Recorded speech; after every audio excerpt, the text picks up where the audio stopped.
Bonjour tout le monde, ici Monsieur Orlan pour le podcast La Geste d'Orlan.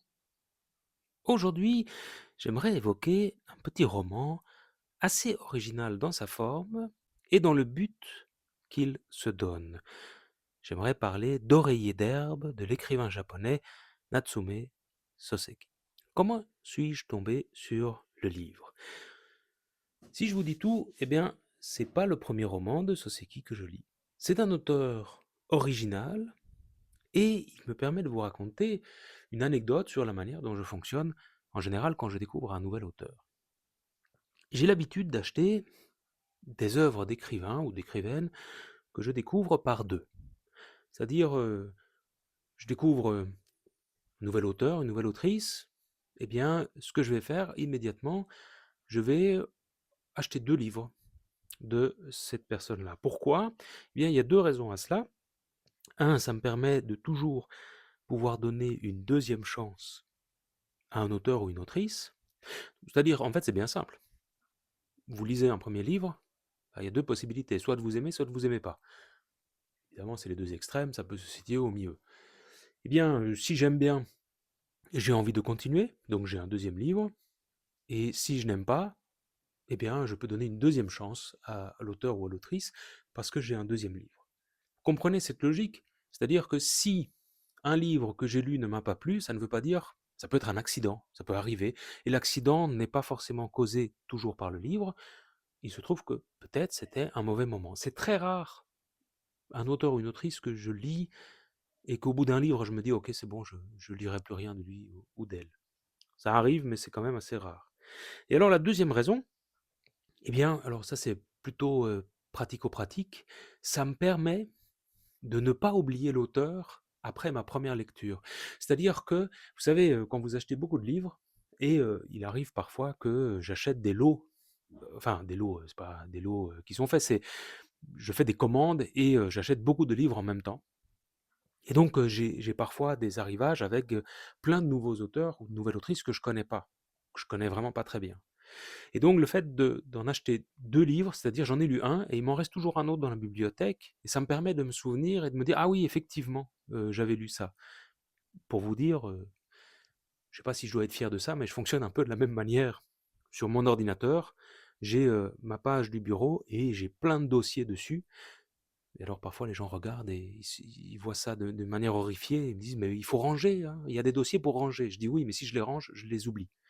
Donc les dossiers, tous les dossiers que j'ai sur mon bureau, c'est des dossiers que je suis en train de traiter.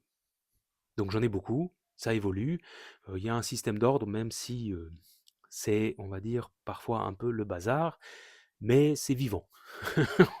Voilà, on va dire ça comme ça. Alors Soseki, ici, Oreiller d'herbe, eh bien, c'est son quatrième roman que je lis. Et donc ça montre l'intérêt que je peux lui porter. Alors, de mémoire, j'ai lu d'abord, Le pauvre cœur des hommes, c'est son tout premier roman, celui-là m'avait marqué. Puis j'ai lu, je pense c'est quoi? Botchan? Je pense c'est ça. Ça, c'est un deuxième roman que j'ai lu de lui et puis son plus célèbre, Je suis un chat et enfin, il y a Oreiller d'herbe et je me suis dit que je pouvais vous en parler d'Oreiller d'herbe parce qu'il est vraiment particulier. Justement, qu'est-ce que le livre raconte? L'histoire est simple au possible. Et je le dis déjà, elle est assez déroutante si on ne prend en compte que son aspect narratif. On suit un peintre qui est également le narrateur, et ce peintre décide d'aller faire un séjour à la campagne pour se ressourcer en quelque sorte dans une petite station thermale dans les montagnes. Il s'installe dans une auberge et il va bien vite s'apercevoir qu'il est le seul client. J'y reviendrai après, mais dites-vous qu'il y a un petit cheminement pour arriver à cette auberge, mais j'expliquerai après dans la partie de pourquoi est-ce qu'on peut lire le livre. Donc, c'est pas très net au départ dans cette auberge. Il est seul, seul client, mais évidemment il y a des occupants et il va faire la rencontre d'une mystérieuse jeune femme. Gardez ça en tête parce que ça a son importance, je pense. Parce que je dis mystérieuse, parce qu'elle va être présentée. D'abord, on la voit pas vraiment. Elle apparaît comme ça, elle disparaît. Elle a l'air bizarre et plusieurs habitants du village vont même la décrire, la présenter comme un peu foldingue. peu spécial. C'est vraiment très important, je pense. Et alors, c'est intéressant parce que le narrateur va prendre connaissance de ça et il ne saura pas comment réagir, parce que lui-même, il va interagir avec cette femme et il va se rendre compte que, effectivement, elle a une personnalité qui dénote par rapport à ce qu'il peut attendre des jeunes femmes de son âge, des jeunes femmes mariées, par rapport aux codes sociaux, on va dire, du Japon de l'époque. C'est une femme très libre, mais alors dans le sens libre, qui se permet vraiment beaucoup de choses, qui fait fi des conventions sociales. C'est ça que je veux dire quand je dis qu'elle est très libre. Et en même temps, elle est aussi très instruite. Elle est férue de poésie, par exemple. Donc, vous avez cette femme-là qui occupe une place, on va dire, quasi centrale dans la narration. Le peintre va aussi y rencontrer plusieurs personnes, et je vous ai dit, notamment des villageois. Dans ces villageois, je vous donne un exemple, c'est un coiffeur assez déjanté, vous avez des religieux, le maître de son auberge, un jeune peintre qui part à la fin du roman pour la guerre. Vous voyez, il fait des rencontres comme ça, mais c'est jamais très très net. Ou plutôt, les dialogues qu'il y a entre les personnages, ce sont des scènes qui sont très réelles, mais pour arriver en fait à ces dialogues-là, à ces conversations, eh bien là, ce sont des personnages plus évanescents. Et je dis par exemple le dernier, vous avez un jeune peintre qui part à la fin du roman pour la guerre. Ça, c'est important parce que ça nous donne le cadre chronologique du récit. C'est pas n'importe quelle guerre, c'est la guerre russo-japonaise. Donc, de mémoire, c'est quoi, 1905, 1906? Je me demande si c'est pas en 1906. Et le roman se termine d'ailleurs sur le départ du jeune peintre en train, alors que les autres protagonistes, quelques-uns d'entre eux du moins, lui disent adieu en restant sur le quai. Et on voit ce train qui part et qui emmène le jeune peintre loin.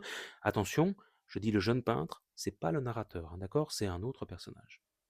Et donc vous voyez, c'est ça l'histoire, en gros, et vous comprenez que c'est un peu compliqué parce que il n'y a pas vraiment de début, il n'y a pas vraiment de fin, et donc pourquoi est-ce qu'on peut lire le livre?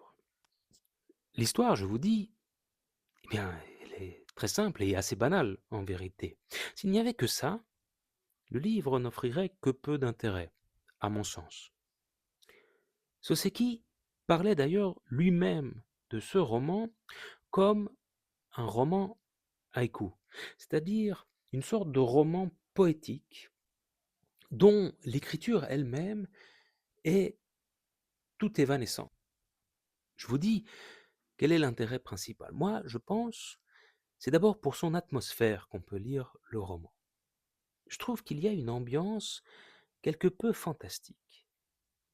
Parce que je vous ai dit, ce personnage féminin, il apparaît, mais de manière très énigmatique, c'est pas totalement clair. Il apparaît en plein milieu de la nuit. À un moment donné, si vous voulez, le narrateur dort, puis il se rend compte qu'il y a quelqu'un qui a été dans sa chambre pendant la nuit. Donc c'est quand même assez bizarre. Et c'est pour ça que je vous dis, on apprend après que c'est la jeune femme qui est rentrée dans sa chambre. C'est quand même faire fi des conventions sociales, parce que ça se fait pas. Je veux dire, même un homme rentrer dans la chambre d'un homme, d'un client qui plus est, ça se fait pas beaucoup, d'accord? Et pourquoi elle rentre dans sa chambre? Parce que c'est son ancienne chambre à elle. On apprend ça. Mais on ne sait pas où elle est dans cette autre chambre. Vous voyez, c'est ça qui est un peu bizarre. Un autre moment, cette même femme, il va la rencontrer au bain. Il est dans cette station thermale, environné de vapeur, parce que c'est des bains chauds, hein, et c'est en extérieur, et puis vous avez cette jeune femme qui va rentrer, et ça, c'est quand même aussi assez étrange.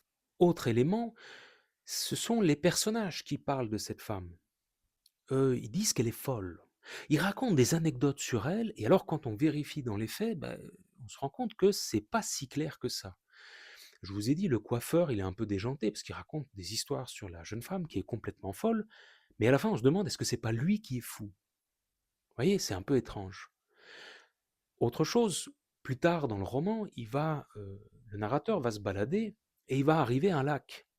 Et dans ce lac, bon, il y aura toute une atmosphère comme ça, très très spéciale, et puis il va rencontrer quelqu'un qui va lui parler d'une jeune femme qui est morte dans le lac. Et alors, il y aura une sorte de jeu, à un moment, une ambivalence entre la jeune femme qui est la fille de celui qui tient l'auberge et la jeune femme qui est morte. Et alors, il y aurait, si je me souviens bien, il y a un lien de parenté entre les deux. Mais bon, j'arrête là pour vous dire que on est en fait dans une sorte de conte de fantômes. Soseki reprend beaucoup de codes d'histoire de fantômes, parce que c'est très populaire au Japon et en Chine, ce genre d'histoire, ou de démons renards, ça dépend. Ici, c'est plutôt fantôme, parce qu'à la fin, vous avez ce lac où il y a une morte qui est là, et mais il joue avec ces codes-là. Pourquoi? Parce que il ne dépasse jamais la frontière du surnaturel. En fait, il nous plonge dans une sorte de rêve vaporeux, et il joue, en fait, avec ce système des rêves. Et je trouve que c'est très efficace, parce que on sait que, quand même, on n'est pas dans une histoire de fantôme, on sait que cette femme, elle n'est pas morte, mais comme on a tous les codes, eh bien ça donne un goût spécial. C'est comme si vous rajoutiez une épice, comme ça, qui, je pense en Chine, on a le xiangla. Xiangla, c'est une épice, mais qui ne pique pas. Ça a le goût épicé. Mais c'est un peu ça. C'est un peu, ça donne le goût des histoires de fantômes, sans piquer vraiment, sans faire peur, parce que c'est pas vraiment une histoire de fantôme. Donc je trouve déjà ça, c'est une première chose que j'ai bien aimée dans le roman. Et alors, vous allez me dire: «Mais c'est que ça?» Non, évidemment, parce que l'intérêt principal du roman, ce sont les digressions du narrateur. Parce que le narrateur, il se laisse souvent aller à penser. C'est un peintre, il peut donc s'adonner à des descriptions des paysages qu'il voit. Et là, je trouve que c'est très intéressant parce qu'on a tout un jeu de l'écrivain qui, par son écriture, nous retranscrit la plasticité de ces mêmes paysages. Donc vous comprenez ce que je veux dire, il y a un double jeu. C'est le narrateur peintre qui, par le langage, nous décrit ce qu'il voit, et vous avez l'écrivain qui, par les mots, en fait, redonne la plasticité des paysages que le peintre narrateur voit. Et c'est très intéressant, dans l'édition que j'ai, alors attendez, je regarde, c'est l'édition Piquier Poche, parce que toutes les éditions n'ont pas ça, mais dans l'édition Piquier Poche, vous avez une série d'estampes ou une série de dessins qui sont, si vous voulez, qui accompagnent le livre. Donc on a les paysages ou les situations parfois décrites dans le roman. Pourquoi ce peintre y part là? Eh bien, je vous ai dit, c'est pour se ressourcer. En fait, il cherche aussi des sujets pour sa peinture, mais il n'arrive pas vraiment. Pendant tout le roman, il ne va jamais peindre. À la place, il va composer des petits poèmes tout au long de son séjour. Des petits poèmes, des haïkus, parfois un peu plus longs. Parfois, il va réciter des poèmes. Et tous ces poèmes-là, on va les retrouver au fur et à mesure du roman. Alors, ça ne veut pas dire qu'il est improductif. Car en plus des descriptions résultant de ces balades, il va émettre un grand nombre de réflexions sur la vie et la condition d'artiste. Et ça, c'est un autre aspect qui est très intéressant. Le roman, d'ailleurs, débute par une sorte d'entrée dans les réflexions du peintre. Tout en gravissant un chemin de montagne, voici ce que je me disais. Faire preuve de raison crée des conflits. Laisser parler son cœur conduit à la dérive. Imposer sa volonté est source de fatigue. Bref, il n'est pas facile de vivre dans le monde des hommes. Quand la difficulté de vivre s'intensifie, l'envie vous prend d'aller ailleurs. Une fois que vous avez compris que la peine est partout la même, alors la poésie peut naître, alors la peinture peut naître. Ce n'est ni Dieu, ni un quelconque démon qui ont créé le monde des hommes. Ce sont des gens comme vous et moi, ni pires, ni meilleurs. Si ce monde où il est malaisé de vivre est l'œuvre de gens ordinaires, il ne doit se trouver nulle part un endroit qui vaille la peine qu'on s'y installe. À moins de partir pour un pays où les hommes sont sans foi ni loi. Or, il doit être encore plus pénible de vivre dans un monde sans foi ni loi que dans un pays où les hommes sont ceux que l'on rencontre partout, ni meilleurs, ni pires. Ainsi, puisque le monde dans lequel nous vivons est difficile à vivre et que nous ne pouvons pas pour autant le quitter, la question est de savoir dans quelle mesure nous pouvons le rendre habitable, ne fût-ce que la brève durée de notre vie éphémère. C'est alors que naît la vocation du poète, la mission du peintre. Quel que soit son art, l'artiste apaise le monde. Il est précieux en ce qu'il enrichit le cœur de l'homme. C'est le poème, c'est le tableau qui libère le monde des vicissitudes et rend l'univers digne d'être aimé. c'est la musique, c'est la sculpture. On pourrait aller jusqu'à dire qu'il n'est pas nécessaire de recréer le monde. Il suffit de regarder autour de soi pour que vive le poème, pour que jaillisse le chant. Les notes n'ont pas besoin de partition pour que la mélodie retentisse dans le cœur. Les couleurs n'ont pas besoin de support pour que la magnificence de la peinture se reflète aux yeux de l'esprit. Il me suffit de purifier, en me l'appropriant avec sérénité, le monde d'ici-bas, décadent et fangeux par l'intermédiaire du cœur. C'est ainsi que le poète sans voix qui ne compose pas une seule rime, le peintre sans couleur ni tissu de soie, doué de la faculté de voir ce bas monde, capable de se délivrer des passions pour pénétrer dans une sphère de pureté et bâtir un univers sans pareil, plus qu'un fils de riche, plus qu'un fils de puissant, plus qu'un enfant chéri dans le monde ordinaire, est un être heureux. Donc voilà, ça c'est le début du roman, et ça vous donne sa tonalité, et vous allez retrouver ça tout au long du roman. Alors, ces réflexions d'artiste, elles sont très intéressantes pour moi parce qu'elles permettent de faire réfléchir. Est-ce que je suis toujours d'accord avec ce qu'il dit? Eh bien non, je dois le dire, je ne suis pas toujours d'accord avec ces réflexions. C'est-à-dire le début m'a beaucoup plu, c'est une belle entrée en matière, et puis il y a certaines choses qu'il dit que je trouve très justes, puis il y en a d'autres avec lesquelles je suis en désaccord. Par exemple, Heu, il fait beaucoup de comparaisons entre, l'art japonais et l'art alors, lui, il dit l'art occidental. J'aime pas cette expression de art occidental parce que, vous savez, l'Occident, c'est comme l'Orient. Quand vous réfléchissez vraiment à ce que ça veut dire concrètement, ben, ça veut pas dire grand-chose. Parce que dans la tête de chacun, ça peut avoir une définition différente. Si vous dites l'Occident, vous savez, pour moi, aujourd'hui, c'est l'Europe. Mais pour beaucoup de gens, c'est les États-Unis d'abord. Mais voilà, moi, c'est l'Europe. Et c'est la même chose avec l'Orient. L'Orient, imaginez, c'est un mot valise qui regroupe énormément de choses différentes. Vous savez qu'au XIXe siècle, l'Espagne, c'est l'Orient. En tout cas, une partie de l'Orient, si on parle au début du XIXe siècle. Et donc ça change dans le temps, et puis dans l'espace même, vous prenez l'Orient, si vous prenez des pays comme, je ne sais pas moi, le Japon, et puis vous prenez l'Inde, vous prenez l'Iran, par exemple, qu'est-ce qu'ils ont en commun? C'est très difficile quand même, d'accord? Ils ont en commun que ce sont des gens qui vivent là et nous sommes tous des gens, donc voilà. Mais ce groupe d'Orient, en fait, on crée un groupe factice et donc on fait croire que, ben oui, ça représente quelque chose de concret. Pas vraiment. C'est la même chose avec l'Occident. Donc méfiez-vous quand vous parlez d'Orient-Occident. Voilà, c'est un peu ce que je vous dis. Je ne dis pas qu'on doit jamais les utiliser, ces termes-là, mais c'est assez compliqué et bah, parfois c'est embêtant, je suis d'accord. Voilà, on ne sait pas comment le dire. Mais je vais plutôt parler d'art européen, parce qu'en plus, je pense que les auteurs qu'il cite, ils sont plutôt européens en général. Pour moi, les comparaisons entre justement la culture et l'art japonais et l'art européen ne paraissent pas toujours fondées. C'est intéressant parce qu'il y a une chose qui m'a marqué, c'est quand il parle d'un plat, il parle de plats japonais et il dit ah ça c'est incroyable, c'est un peintre, hein, n'oubliez pas, cette couleur qu'on retrouve dans ces plats-là, aucun plat européen n'a les mêmes couleurs, aucun. Et tout de suite, ce qui m'est apparu en tête, c'est comment il le sait. Parce qu'en fait, quand vous vous intéressez à Soseki, vous savez qu'il a une culture européenne également. Il a étudié les lettres, je pense les lettres anglaises, si je ne me trompe pas.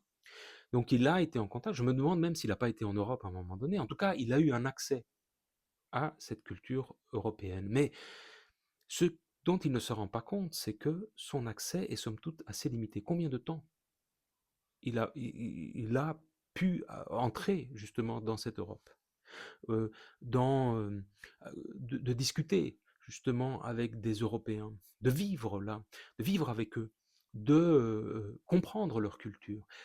Il peut faire ce qu'il veut, il voit cette culture du dehors. Et je vous dis la même chose pour moi. Prenons cet exemple-là, ce sera plus facile d'en parler. Je vous dis, je vis en Chine depuis 10 ans. Ma femme est chinoise, donc je suis assez proche de cette culture chinoise. Je lis des œuvres chinoises, je m'intéresse à ça, j'apprends la langue, ok. Mais dites-vous que je suis toujours surpris, encore aujourd'hui, de choses que ma femme trouve totalement, avec des gros guillemets, naturelles. C'est-à-dire, et l'inverse est vrai aussi. Ma femme, elle a étudié justement le français, la littérature française. Elle est venue en Belgique pendant quelques années. Et encore aujourd'hui, elle peut me poser des questions qui, moi, me semblent, vous savez, une expression, un mot, une façon de faire. Euh, Quand vous écrivez un mail, quand vous parlez à quelqu'un, comment vous pouvez faire? Bien sûr que techniquement, elle sait écrire un mail, il n'y a pas de problème avec ça. Mais dites-vous, comment, c'est quoi les codes? Donc, vous voyez, il a en fait une porte d'entrée dans cette culture-là, mais je pense qu'il pêche par, non pas par orgueil, c'est pas ça, mais il va un peu trop vite. Et je pense qu'il surestime ses propres connaissances. Ça ne veut pas dire qu'il ne connaît rien, moi je pense qu'il connaît beaucoup, il cite beaucoup d'auteurs, mais il y en a beaucoup qu'il ne cite pas. Je trouve que c'est intéressant parfois de citer. Je vous donne un autre exemple. Quand je suis en Chine, j'ai appris que Romain Rolland, il était très très populaire en Chine, alors que Romain Rolland, aujourd'hui, mais presque personne ne le lit. Je dis pas que c'est bien, hein, mais c'est pas le premier auteur vers lequel on va aller. Et alors, tandis qu'on aurait des auteurs qui sont vraiment centraux, et en Chine, on les connaît moins bien, parfois. Vous voyez, c'est pas toujours le cas, je force un peu le trait, mais comprenez la logique.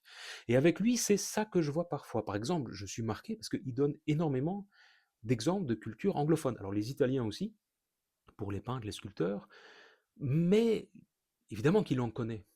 Mais je vois que parfois, eh bien, il y a des trous dans la raquette. Voilà. Et je pense que c'est ça, quand vous étudiez une culture du dehors, mais vous avez des trous dans la raquette, et c'est des trous qui sont peut-être plus difficiles à combler. Moi-même, j'ai beaucoup de trous dans la raquette en Chine, hein.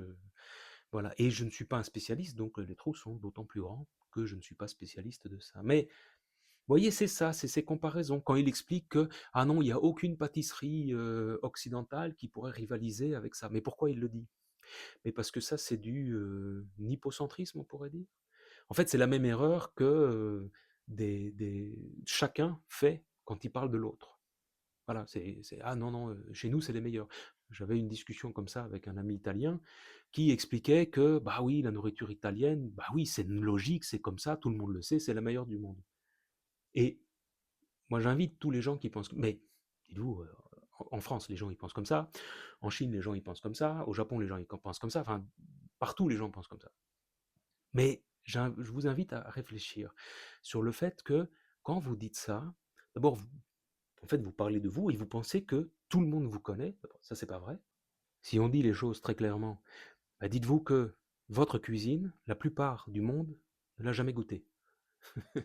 C'est incroyable, hein, quand on réfléchit à ça. Vous savez, on retrouve par exemple des restaurants chinois partout dans le monde. Ben, la plupart d'entre eux, c'est pas de la vraie nourriture chinoise. Les restaurants chinois que vous avez en France, en Belgique, il y en a beaucoup, c'est pas ce qu'on trouve en Chine. Alors, ça commence à changer parfois, etc. Mais dites-vous, c'est pas toujours si facile que ça. Il y a une sorte d'adaptation, quelque sorte. Et on trouve la même chose en Chine, hein. Moi, des restaurants européens, c'est pas toujours facile de trouver des restaurants vrais, enfin, je ne sais pas comment le dire, mais où on mange quelque chose qu'on peut trouver en Europe. Dans les grandes villes, on commence à trouver, mais c'est pas toujours si simple que ça. Et donc, je vous dis, il fait ces comparaisons-là. Donc, moi, je suis pas d'accord avec ça, mais vous voyez ici, eh ben, je me suis entraîné à essayer de vous expliquer, de vous présenter ça. Et donc, est-ce que c'est une faute? Je pense pas. Je ne suis pas d'accord avec tout ce qu'il dit, cela importe peu, car le livre a suscité en moi la réflexion. Et un livre qui fait penser est toujours, sinon un bon livre, au moins un livre réussi. Pourquoi? Ça, c'est aussi intéressant de le comprendre. Natsume Soseki fait ces comparaisons-là. Eh bien, parce que il faut comprendre le contexte de l'époque. C'est-à-dire qu'il est dans un moment où la modernité arrive dans son pays, bouleverse tout, et vous avez tous ces apports de l'étranger qui arrivent et qui provoquent une sorte de grand bouleversement au Japon. Et donc, comment faire face à ça? Et c'est pas toujours évident, en fait. Et ça, je le disais plusieurs fois à mes étudiants chinois, ne pensez pas que la modernité n'a pas bousculé les Européens. En fait, la modernité, si vous lisez Verhaeren, par exemple, les villes tentaculaires, les campagnes hallucinées, donc Verhaeren, grand poète belge, pardon, de la fin du 19e, début du 20e siècle, il parle de ça, il parle de cette modernité, ces villes qui mangent tout le monde, etc. Rappelez-vous Georges Écode, hein? la nouvelle Carthage. Et c'est terrible ce qu'il dit. C'est la ville qui mange les gens. Donc, vous avez cette modernité aussi qui bouleverse la vie en Europe. Donc bon, cette modernité, elle bouleverse la vie chez tout le monde. Et vous avez aussi ces cultures étrangères qui arrivent et qui, je ne sais pas comment le dire, qui peuvent provoquer un sentiment d'agression. Je ne pense pas que la culture en elle-même agresse, mais quand elle arrive en masse comme ça, il y a possibilité de se sentir agressé, en tout cas de ne plus se sentir à sa place, d'accord? Et donc on peut comprendre pourquoi Natsume Soseki peut réagir comme ça. Et il y a une ambivalence d'ailleurs dans sa façon, parce que lui-même il étudie cet art étranger au Japon, et c'est lui-même qui le dit, hein, il creuse un sillon entre les deux, et d'un autre côté, ben, il se dit oui, mais moi je suis japonais. Donc ça, je trouve, c'est quelque chose d'intéressant de noter, et ça montre aussi que parfois un roman peut être inscrit dans une époque et garde les stigmates, en quelque sorte, de l'époque de laquelle il est. Un roman n'a pas toujours vertu à être totalement universel. Il a une part d'universalité et il a une part aussi de localité, localité géographique ou localité temporelle. Et donc, en dernière chose, c'est un livre qui se déguste comme un poème, sans que l'on sache où il nous conduit vraiment. Soseki quitte la lourdeur du roman pour nous montrer ce qu'est une vie d'artiste. Et c'est pour ça qu'on n'a pas besoin d'être d'accord avec lui, parce que c'est le narrateur qui parle, et le narrateur est un artiste qui propose une vision qui n'est pas forcément définitive. Il pense, la pensée est évanescente. Et alors, comme son narrateur le dit lui-même, sans doute, l'amour est-il beau, belle la piété filiale, admirable aussi la loyauté ou encore l'amour de la patrie. Mais si l'on y est soi-même confronté, on se retrouvera pris dans les spirales des rapports d'intérêt aveuglés par ce qui est beau, par ce qui est louable.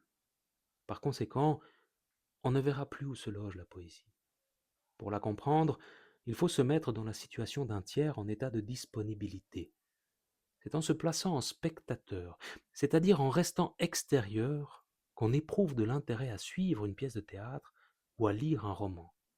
Celui qui suit une pièce, celui qui lit un roman, fait complètement abstraction de ses propres intérêts. Tant qu'il est à son spectacle ou à sa lecture, il est poète. Amis poètes, je vous remercie et vous souhaite bonne lecture.